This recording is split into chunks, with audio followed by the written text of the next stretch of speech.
ಸಂಚಾರದ ವ್ಯತ್ಯಯದಿಂದ ಶಿವಮೊಗ್ಗ ಸಂಸದರಿಗೂ ಬಿಸಿ ತಗುಲಿದೆ. ಕೇಂದ್ರ ಸರ್ಕಾರ ಮಧ್ಯ ಪ್ರವೇಶಿಸಿದ ಹಿನ್ನೆಲೆಯಲ್ಲಿ ಉಲ್ಬಣಗೊಂಡಿರುವ ಸಮಸ್ಯೆಯಿಂದಾಗಿ ಜನರ ಓಡಾಟಕ್ಕೆ ಸಮಸ್ಯೆ ಉಂಟಾಗಿದೆ. ವಿಮಾನ ಹಾರಾಟ ತೊಂದರೆಯ ಕುರಿತು ಶಿವಮೊಗ್ಗದಲ್ಲಿ ಸಂಸದ ಬಿವೈ ರಾಘವೇಂದ್ರ ಪ್ರತಿಕ್ರಿಯಿಸಿದ್ದು, ಇದು ತುಂಬಾ ಅನ್ಯಾಯವಾಗಿದೆ. ನಿನ್ನೆ ದೆಹಲಿಯಲ್ಲಿ ನಾನು ಸುಧಾಮೂರ್ತಿ ಅವರೆಲ್ಲ ಏರ್ಪೋರ್ಟ್ನಲ್ಲೇ ಕೂತಿದ್ವಿ. ಮಧ್ಯಾಹ್ನ 12 ಹಾಗೂ ಸಂಜೆ 4 ಗಂಟೆಗೆ ನಮ್ಮ ವಿಮಾನವು ಕ್ಯಾನ್ಸಲ್ ಆಯಿತು.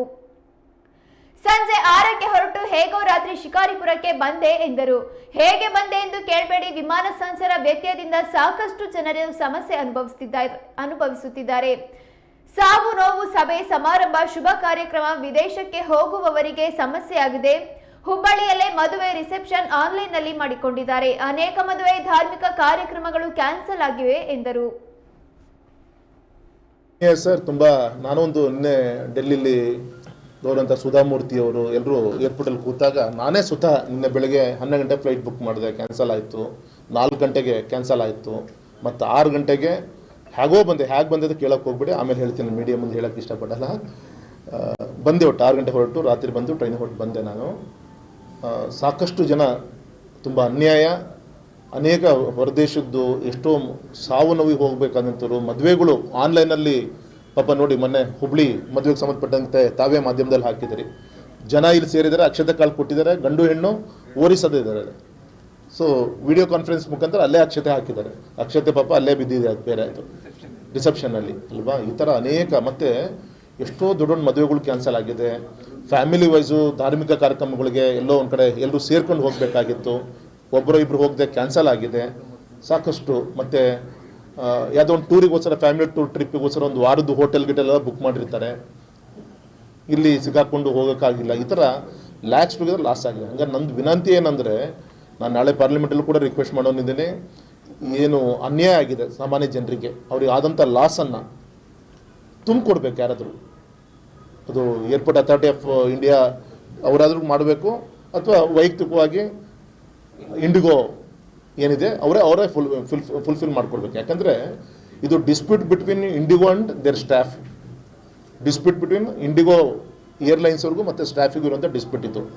ನಮ್ಮ ಕೇಂದ್ರ DGCA ಕಾನೂನು ಹಾಕಿತ್ತು, ಒಬ್ಬ pilot per day 8 hours run ಮಾಡಬೇಕು, per week 36 hours, per month 36 hours, sorry per week 36 hours run ಮಾಡಬೇಕು ಅಂತ ಇತ್ತು. ಇಂಡಿಗೋ ಏನು ಮಾಡ್ತಾರೆ ಅಂದರೆ ಡಬಲ್ ವರ್ಕ್ ತೊಗೊತಾ ಇದ್ದಾರೆ ಪೈಲಟಿಂದ. ಇದರಿಂದ ನಂಬರ್ ಆಫ್ ಆಕ್ಸಿಡೆಂಟ್ಸ್ಗಳು ಈ ಥರದೆಲ್ಲ ಆಗುತ್ತೆ ಅಂತೇಳಿ ಸೇಫ್ಟಿ ಮೆಜರ್ಸಿಂದ ನಮ್ಮ ಕೇಂದ್ರ ಏವಿಯೇಷನ್ ಮಿನಿಸ್ಟ್ರಿಯಿಂದ DGCA ಕಾನೂನು ತಂದಿತ್ತು. ಆದರೆ ನಿನ್ನೆ ಆದಂಥ ಗೊಂದಲಕ್ಕೆ DGCA ವಾಪಸ್ ತೆಗೆದುಕೊಳ್ತು ಕಾನೂನು. ಸದ್ಯಕ್ಕೆ ನಾನು ಲಿಬರಲ್ ಆಗಿ ಬಿಡ್ತೀನಿ, ನಿಮಗೆ ಬರೋದ್ರಿಂದಲೇ ಫುಲ್ಫಿಲ್ ಮಾಡಿ ಅಂಥೇಳಿ ಕಳೆದ 2 ವರ್ಷದಿಂದಲೂ ಕೂಡ ನೋಟಿಸ್ ಕೊಡ್ತಾ ಇದ್ದಾರೆ. ಈಗ ಅಲ್ಲಿರುವಂಥ ಪೈಲಟ್ಸ್ಗಳು ತಿರುಗಿ ಬಿದ್ದಿದ್ದಾರೆ.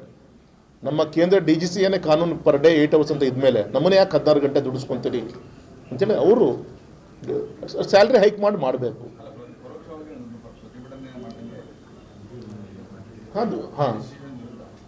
ಎಸ್, ಒಂದು ನಮ್ಮ ಕೇಂದ್ರದ ವಿರುದ್ಧನೂ ಕೂಡ ಕಂಪ್ನಿಯವರು ಪ್ರತಿಭಟನೆ ಮಾಡ್ದಂಗೆ ಆಯಿತು.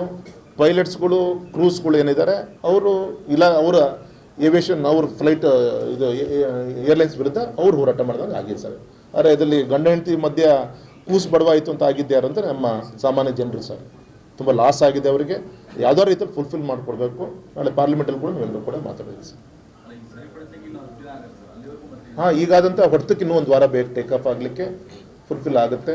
36,000 ಪೈಲಟ್ಸ್ಗಳು ಶಾರ್ಟೇಜ್ ಇದ್ದಾರೆ ನಮ್ಮ ದೇಶದಲ್ಲಿ. ಇವತ್ತಿಗೆ 36,000 ಪೈಲಟ್ಸ್ಗಳು ನಮ್ಗೆ ಶಾರ್ಟೇಜ್ ಇದ್ದಾರಂತೆ, ಅಷ್ಟು ಬೇಡಿಕೆ ಇದೆ. ಇವರು ಯಾವ ರಜೆ ಅಂತ ಹೇಳಿ ತೀರ್ಮಾನ ಮಾಡಿರ್ತಾರೋ ದಿಢೀರಾಗಿ ಬದಲಾವಣೆ ಮಾಡ್ಕೊಳ್ತಿದ್ದಾರೆ ರಜಾನ ಪೈಲಟ್ಗಳು. ಅದರಿಂದ ಫ್ಲೈಟ್ಗಳು ಕ್ಯಾನ್ಸಲ್ ಆಗ್ತಿದೆ. ಇದು ಅವ್ರ ಮತ್ತೆ ಮ್ಯಾನೇಜ್ಮೆಂಟ್ ಅವರು DGCA ನಿಯಮ